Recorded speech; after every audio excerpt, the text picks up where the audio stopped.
Hello, and welcome back to another episode of Criminal Justice Corner. I am your host, Dr. Jennifer Matthews. Here at Criminal Justice Corner, we give you the real details surrounding the case, and just in case you find yourself in that same situation, we give you potential actionable advice so that you can find yourself out of that situation. Today with me, I have with me a panel. Hear that? A panel of very special guests. Today I have with me Peter Ponsa. Peter, can you tell the audience a little bit about yourself? I'm a retired businessman. I've spent the last 4 years writing novels, and I'm in the midst of starting my third one at the moment. And I'm really grateful to be on your show for the duration. Awesome. And then we have with us Jennifer Ann. Jennifer, can you tell the audience a little bit about yourself? Yes, I can. Thank you so much for having me. My name is Jennifer Ann Gordon. I am a multiple award winning horror author. I also write a lot of creative nonfiction and memoir, usually in short essay form. I have a crime novel out on Mhm. submission now with my agent. I am a member of the committee for the New England Crime Bake Committee. I am a true crime nerd. I am a professional ballroom dancer. I'm a dog mom, and I am very happy to be here. So thank you so much. Thank you. And then last but certainly not least, we have Dr. Catherine. Dr. Catherine, can you tell the audience a little bit about yourself? Yeah, I am a happily married woman, and I we have a blended family of 7 children, and we've got we've got his, mine, and ours, and so that's super exciting. So that's a major part of my life. I am a former school administrator. I spent many years as a school principal and as a teacher and as a college lecturer for my former doctoral program. But I transitioned into publishing and I have not looked back. I get my fix of teaching by traveling to writers' conferences and speaking and teaching, which I absolutely love. I work as a production editor for the Embolden Literary Group, and I also freelance as an editor. I write devotionals and I write thrillers. So, I kill you before, well, I kill you after I pray for you. I like that. I like that. That keeps them interested, right? Thank you all for being here today. And I think I like the diversity of this group because we're going to be talking about something that's really, I want to say, different with the case that we're going to cover today. And I say different because everyone has relationships, but not all relationships turn out like this one that we're going to talk about today. It was a New Jersey man who happens to be named Jose Mello, who is accused of stabbing his fiancee to death on the same day that he proposed to her. Her name is Naked. I want to say that. Hopefully, I'm saying that right. Naked, Naked Maldonado, who is 31, and Jose, 52. So he is alleged to have stabbed her on the same day that he proposed to her. So, my question to the panel is, we've all been in relationships. Some of us are married. I don't know if everyone's married, but at least Dr. Catherine is married. We know that for sure. How does love turn to hate so quickly? Literally the same day, the same 24-hour span. How does that happen? Yeah. Well, I looked at the case and I think out, drinking was involved. So maybe maybe his emotions could have been out of whack because of maybe being intoxicated. And jealousy spurs a lot, especially a crime of Yeah. passion is usually done by something like a knife, which is up close and personal. And so it was probably some kind of crime of passion where it's maybe she's very attractive, Yeah. much Beautiful young lady. younger. Mhm. Maybe he got home, got to thinking about it, and they got into an argument, and it escalated. Mhm. And before you know it, a horrible thing happened, very terrible. So, Yeah. in my imagination, knowing what little I know, I Right. think maybe that's a possible scenario. Right. Because details are still unfolding because it's so new. Jennifer, what do you think about this situation? I also looked up the case, and he What's his name again? It's Mello, something Mello. Yes, Jose Mello Jose from New Mello, he Jersey. is a convicted sex offender, a tier 2 sex offender That's with accurate. a history of assaulting a woman and attacking her with a box cutter. So to me, this doesn't necessarily scream it just happened overnight. As somebody who has been in a tumultuous relationship in the past, people don't change. Okay. I shouldn't say that, but some people don't change. I don't We'll say think historically. We'll say historically people don't change. people do not change. And also, I could be wrong, but I did read that he confessed to stabbing her. Yeah. And Peter, what is your take on this? What is your take on this terrible, terrible situation in the 24-hour span? It Looking at it from the surface, it's actually hard to pinpoint because there's a lot of things we don't know about. Yes, First it of all, really there's all is. kinds of witness statements that may or may corroborate what we're saying or may not. Right. There's children involved too. He was a sex offender as well. Right. I just took a quick look at the case and I thought maybe perhaps he made an attempt to seduce a child or something. The mother got upset. They had an altercation. That may be one scenario. I also like Dr. Catherine's scenario as well. Like love can turn into hate very quickly, and he does have a record of having that before him. So, there's also that scenario where love and hate almost are on the opposite sides of the page, and so when it turns around, it can really go really, really seriously badly. And with the access to knives, which are very simple because it's not a gun. Guns are difficult Exactly. to get, even in Canada or the United States. So a Right. knife attack is very simple and it can be very devastating because when you attack with a knife, it's not just once or twice. You just go at it a dozen times. If you've been actually watching or knows how to use a knife, you can kill someone very quickly, especially in the abdomen. So Right. it's a sad case. I feel sorry for the children that are being left Absolutely. behind. Who've lost both of their But parents because if he's convicted, he might go away for a very long time. well, in this case, you do have this passion that can really turn into rage very quickly. Just like you turn a page, and all of a sudden it's like the opposite of the love. Hmm. And in this case, that may have been what happened, a crime of passion. But until we find out from the police, I Right. mean, every avenue should be opened up and to see what exactly happened. Was he Exactly. like? There's the other option too. Did she find out he was a sex offender? And did she get upset because he never told her the truth and he was lying to her? There's that Exactly. other angle too. So there's a lot here to look at, really. Absolutely. And when I first came across this case, because he posted a video of the engagement, of them getting engaged that day, when I first saw it, I didn't see, normally the bride, well, I should say the fiance at that moment is like overjoyed and super ecstatic. I didn't see that in that video. So my first initial take on it was that maybe she said yes because she was in front of a lot of people, so she didn't want to embarrass him. And then later on, maybe she was like, "No, I won't marry you," and he flipped because of that. That was my initial take on it. Of course, it's still unfolding day by day. We're going to continue to learn different things about the case, but that was my initial take. Like maybe he snapped because she rejected him, because we know that happens a lot. When men are rejected, they can't handle it and then they do different things.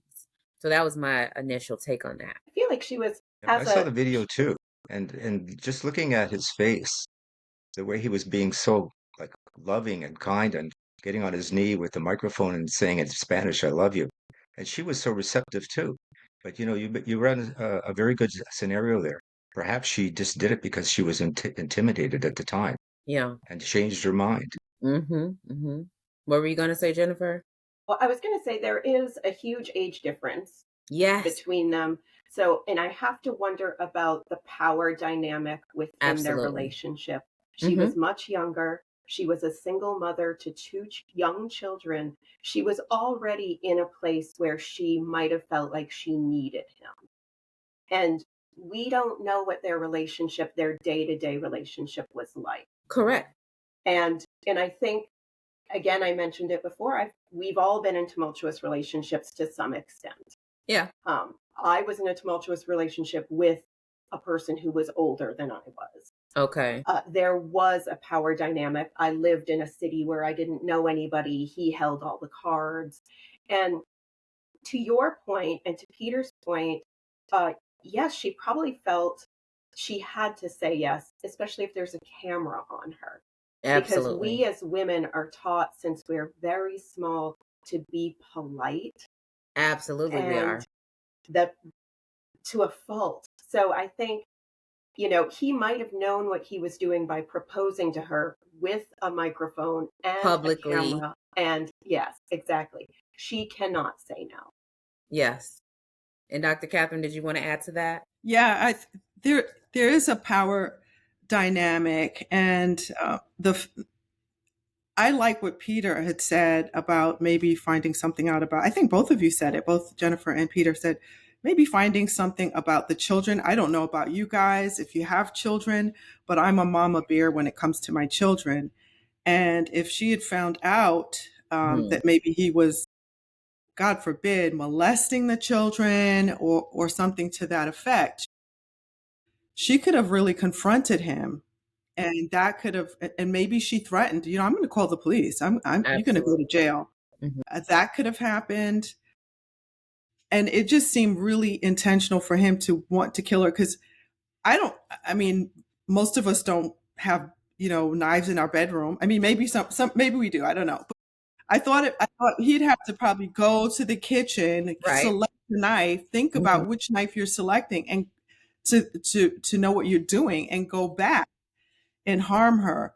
It's just so unthinkable, especially Absolutely. because little ones were in the house. Absolutely.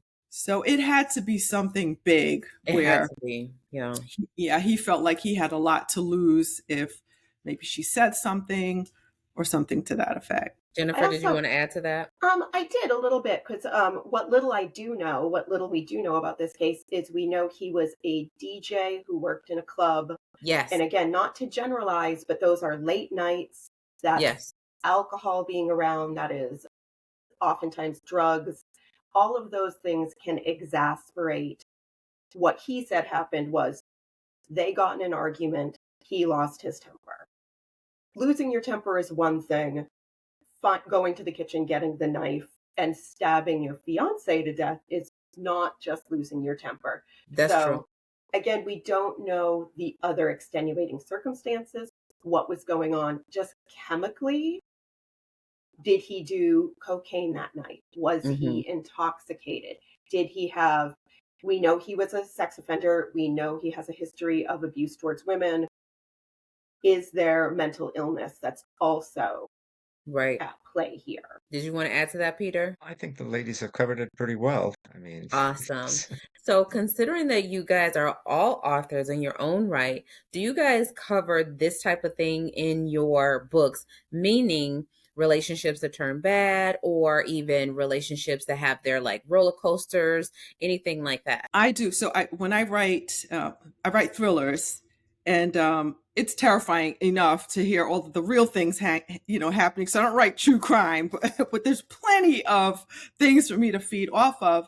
And in my debut thriller, I do have this character that becomes unhinged, and he is going through a really messy divorce. He has twin daughters. He's fighting for custody over it. He is a member of the CIA. He's in trouble at work. He is an alcoholic. He's struggling with alcoholism, and he ends up doing the unthinkable. He ends up killing his wife, his Ah, who was soon to be his ex, because there are lots of things that hinges on that divorce. There's money, right. there's the custody of his children, there's the betrayal he feels because of it. And I'm not taking up for him, but in doing the research to write a three-dimensional character, I researched a lot of cases about why do people do things like this? How do you kill the mother of your children, even if you're going through a divorce and you decide to split? And just looking at some of the things that happen, a lot of it, like I said, is money related. It's emotional. It's about custody. And so it just becomes this huge perfect storm, and the unthinkable can take place. What is the name of that particular book? It's called A Fifth of the Story. Fifth of the Story. And that's the character, the main character in that book, a fifth of the story. He's not the main character. He's actually a secondary character. And if you, and this, um, you know, I'm sorry guys, if I spoil it for this, it's a spoiler alert. So it's one of, Brock O'Reilly's best friends. He's the protagonist in the story. And one of his really close friends does this. So just how does, then you think about the power dynamics. Like, can you imagine having a friend that goes and kills somebody in a friend group? You know, Right. yeah, I'm thinking about couples that we know. We have a couple that looks like they're going to go through a divorce. Like, I'm thinking, like, imagine if one of them takes the other one out. Like, we're all close. Like, how is Exactly. that going to impact our friendship? Exactly. It goes so far when horrible things like this happen. It affects a lot of families, not just one. Right. Jennifer, do you have any things like that you deal with in your books? I do. I do very much. So my debut novel, which came out in 2020, is called Beautiful, Frightening, and Silent. It won the Kindle Award for the Best Horror Suspense Novel of 2020. At the heart of that story, I should say there's three beating hearts to that story, but one of the main storylines is a haunting, but it is a ghost who has been haunting the man who murdered her for 80 years. You know, she has been, I mean, I shouldn't say 80, but he's very elderly. But she's been haunting him for, 60, 70 years. He was her fiancé, and he killed her. Spoiler alert, he killed her the night before their wedding. Oh I my. won't get So into the exact. this is very similar. Yes. So at the heart of this story is, why did he do it? Right. And what does he does it and he gets away with it.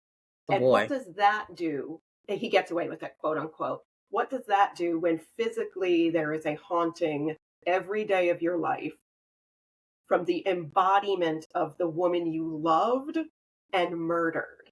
So yeah, I do write about things like this in my horror novels. I have a short story that also, several short stories that have crime at their core. And in my creative nonfiction and my memoir essays, uh, I write about the tumultuous relationship I was in. I write about the reasons why I found myself in that situation, the things I could have done differently, the things I Okay. know, because of my own history, childhood, and on, that no matter realistically how much I know, that emotionally I see the patterns that have happened, Okay. like generationally. They happened to my mother, they happened to her mother, they happened to Oh her wow. mother before that. Like, what are things that we can break the cycle with now? So, yes. Wow. And Peter, what about you? Well, my latest book is called Sanctity of Freedom, and that begins with a North Korean fellow who is found dead on the shores of not Lake, but St. Lawrence River. And my protagonist, Inspector William Fox, intervenes and he finds a note on this body, and the note has an address to his friend, Mr. Kim, who was his longtime instructor for martial arts.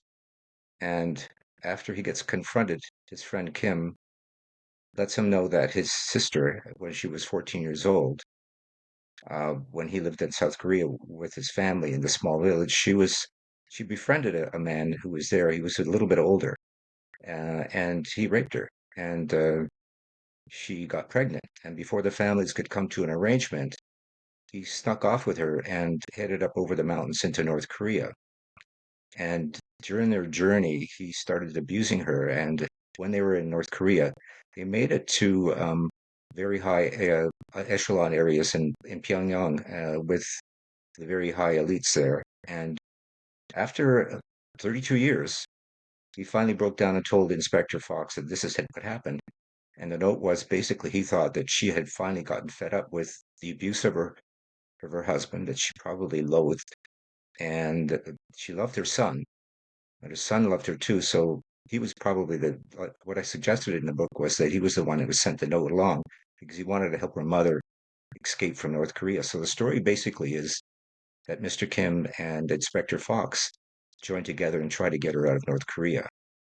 And there So where is, was like I her said, son? doesn't follow this same scenario, but there's abuse and there's a family situation where Right. the people are caught up in the midst of this abuse between a husband and wife. Where was her son And though? again, Was I he the get one this. trying to help her? I beg your pardon? Where was her son though? Was he the one trying to help her? Yes, he was one of the ones who was trying to help her. Like he was Okay. actually subverting the South Korean government or the North Korean government, pardon me, and he snuck the note out. I don't want to give too much more away of the story, No, but no, it is a no. bit of a That's thriller. enough. And I was just wondering, like, where is the son since he was conceived, during this illicit yeah, well, relationship. yeah, originally. So she had the baby in North Korea. That's true. Got it. Got it. Okay. Okay. So, considering that we know that you guys have an art of book authoring and writing books, art can sometimes imitate life. How does writing inspire you? Like, how do you like draw on real life things and, things you might hear in the news, things you might experience? How do you draw on that to become authors and write your stories, get inspiration, all that kind of stuff? Now, that's such a good question because I, I feel that a lot of times people might be more open to picking up a fiction book and reading a story rather than reading a nonfiction book. And I write both, and there are those nerds like me that love nonfiction and self help. Like I'm all about Yeah, it. I like But both. Yeah, yeah, I but like both. but a lot of times, if we want to talk about something hard or difficult, we put it in a story. You could put it in a movie and it's more entertainment. But Yes. I've been informed by entertainment. I not too long ago watched the movie The Sound of Freedom, which Mm, was done really well, and it's a true story, and it's about sex trafficking. okay. That is a really hard thing for people to want to be exposed to, not because we're mean, but it's so hard to take in, especially if you have children or your heart is sensitive toward children. But it was done so well that it opened your heart to want to know more, how to be active in helping to combat it. And it was inspiration for me to include that in one of the sequels to my thriller. So one of my secondary characters, now her backstory is being told, and I am telling the story of how she got into the United States through sex trafficking.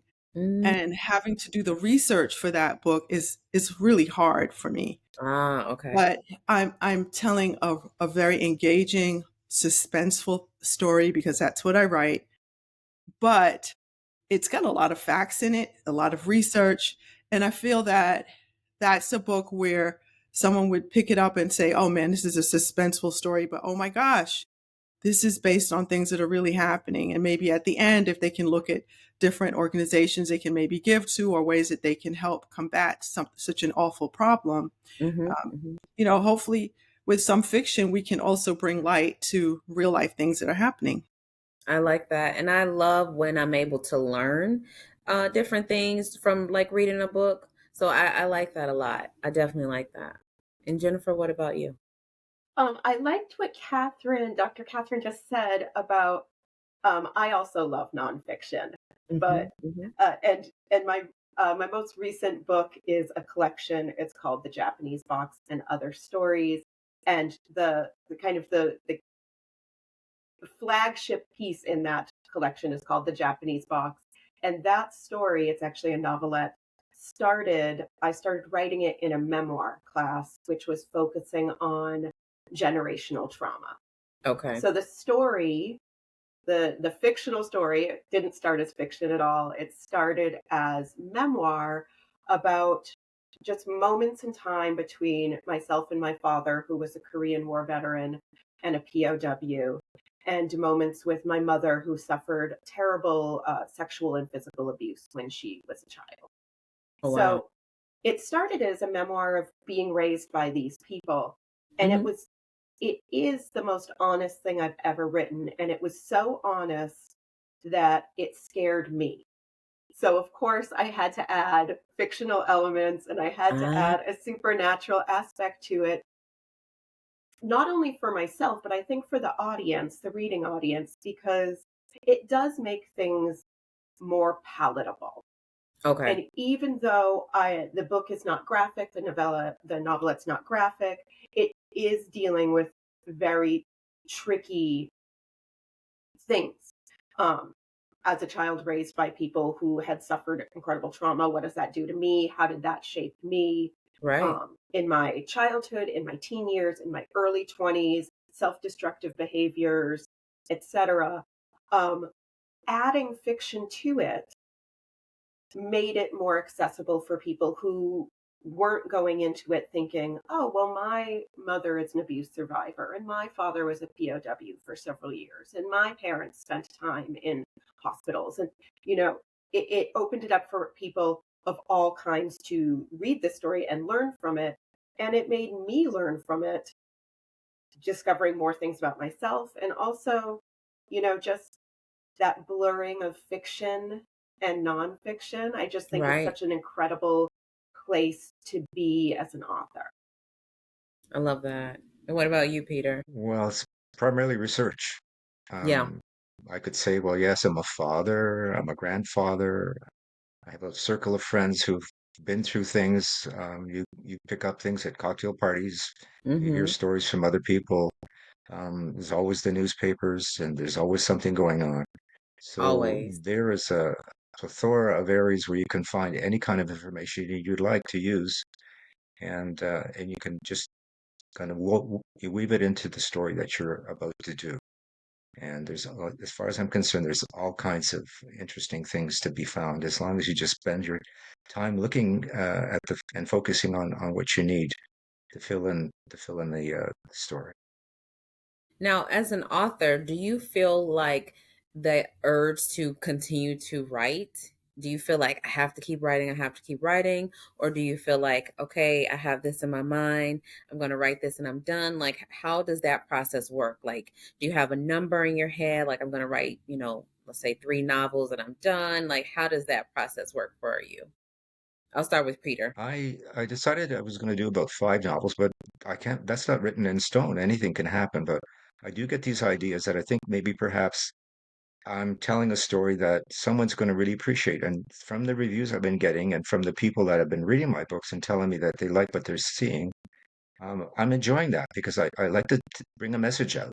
I mean, I'm a staunch believer in democracy, and Mm-hmm. both of my books have talked about totalitarian regimes and how they affect the way we live. And I do feel that democracy is actually being eroded here and there. And I think that my voice, I hope it makes some sense that I'm giving something to my readership. I love that. What about you, Jennifer? I think I never went into this with having a set number of novels in mind. I Okay. knew I knew going in that I wanted to write my debut novel, and I didn't know what that would be. I always say it took, 30 years and 2 months to write this book because I tried to write it as a stage play and I tried to write it as a graphic novel, and then I thought, Mm-hmm. "Oh, it's a short story." And it wasn't any of those things. It was a novel. And um I just, yeah, I've always made my living in the arts in some way, shape, or form. I've been a performer, Okay. I've been a painter. So I just go where the muse takes me. Mm. So I get very hyper um, aware of my creativity, and I create a lot for several years, and then I kind of hibernate for a little while and let the ideas build up again Okay. until there's like so many that it's that they just like come pouring out again. My first Okay. several books that I wrote were all brewing for many years before Mm. fingers went to keyboard. Okay. And then what about you, Dr. Catherine? Well, for the one particular series that I'm writing, the first book is a fifth of the story. I I've outlined 5 different novels. I've completed two. One was published February last year. One is out for submission by my agent, and one I'm working on. The other few are outlined. So there's 5 of that series, and I've done 3 nonfiction books. But my how I feel is I never want to retire. I Oh, want to write until the day I die. I don't want to leave anything. I want to leave it in quoting the words of that great theologian uh, Kanye West. He wants to he wants to leave. He wants to be completely used up.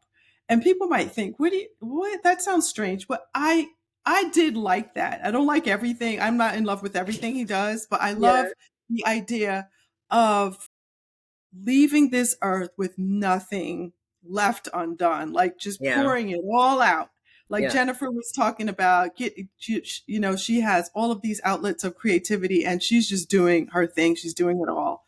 So yeah. I love that. Yeah. So, with you all being authors, what is next? So, do you each have a book, brewing in the winds, or do you guys Jennifer, like, are you on hiatus? Like, what is next for each of you? What's happening? I guess I'll go first because you said my name. And I'm a Leo and an only child, so I like come alive if somebody says my name. I am about halfway through a new novel that is, I guess, more crime than horror. Mm. It takes place in the ballroom dance world. It is about a woman who is suspected of murdering her abusive husband.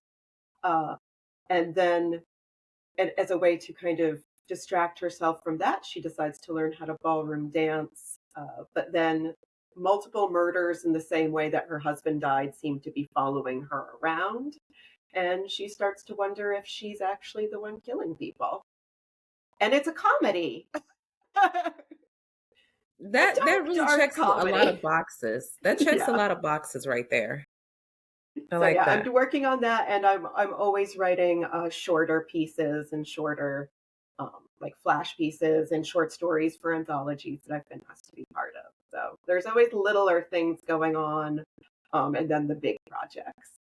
And then what about you, Peter? What's next? For me, I've got a couple of radio shows coming up to Mm. be interviewed, and I think that my publicist Mickey might have a few things for me down the road. But in the meantime, I'm working on novel number 3, Ah, and I'm looking forward to the end of February because I'm going away for 3 months, or not, pardon me, that would be lovely. It was 3 months, but 3 weeks. I'm okay. heading down south to the islands, and I'm going to spend my time down there writing for 3 weeks and Ooh, get some sunshine because that's kind of cold up here in Canada, to tell you the truth.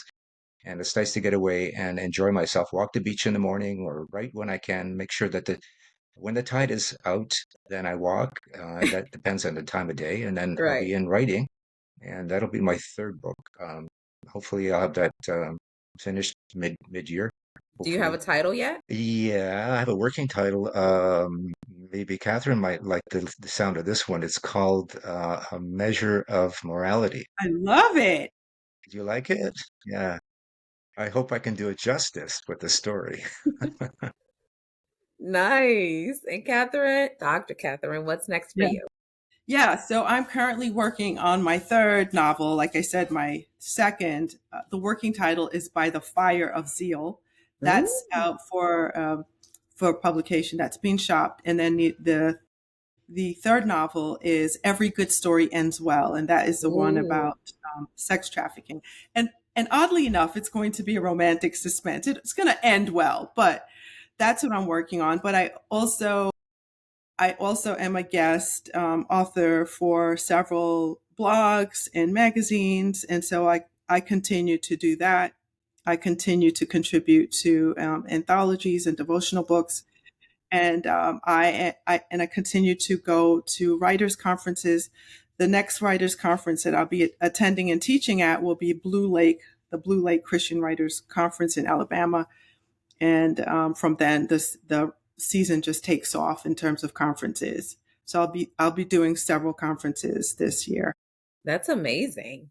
Now, here at Criminal Justice Corner, we always like to leave the listeners with takeaways. So we've covered a lot today. We've covered the New Jersey Man, we've covered each of you guys' different books and your stories.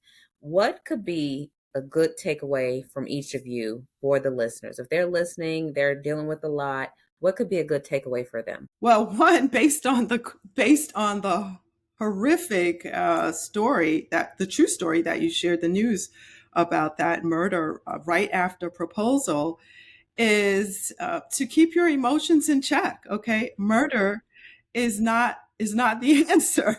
Not at all. Not at all. Yeah, check those emotions. Okay, get that checkup from the neck up if you need it. So that's my takeaway.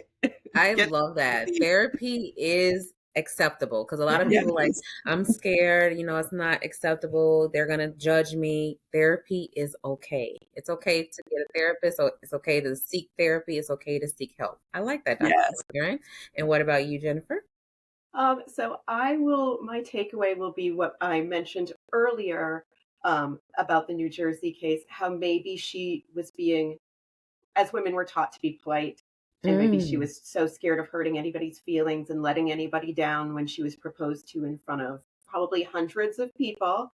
okay. So I would say Dr. Catherine quoted Kanye West, and I'm going to quote my two favorite true crime podcasters, Karen Kilgariff and Georgia Hardstark, from My Favorite Murder. I won't use the exact word they used because it is a swear, but they say F politeness when it comes to Ooh, being a woman who was taught to always be polite. If your Scooby senses are going off and you think inside something is not right, don't be polite just to be polite.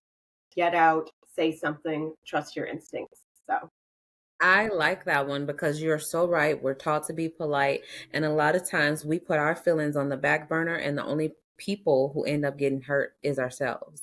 The other person, they go off into the sunset and they're happy and they're going about their day, and we're just crushed on the inside. So I really like that one.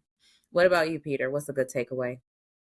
Well, I'd have to consider if a woman gets in trouble, um, chances are she should learn how to do that. Close her mouth? That's a call sign for help. If Oh, you're in that's the call sign trouble for and help. Okay, you're I out didn't know what that there was. and Okay.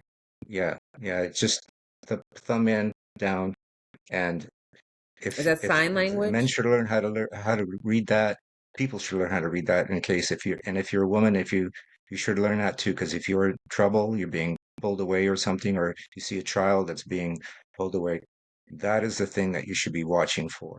Is that American Sign Language, Peter? No, I think it's something that came from TikTok to tell you the truth, but it's become quite prolific. They just saved a woman the other day. She was in her car. She just did that, and the gentleman who saw it phoned the police, and they pulled her over, and they saved her from this gentleman who, and I wouldn't call him a gentleman. He Right. grabbed her off the street.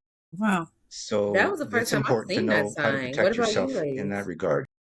Have you seen that seen before? this. I've seen it in, I travel a lot, and in a lot of restrooms in airports all over the world, there are tips on if you are being trafficked, and that is actually one of them. And I What? think it did start on TikTok, um, and then it's sort of taken off as something that people all over the world can look for the same exact sign.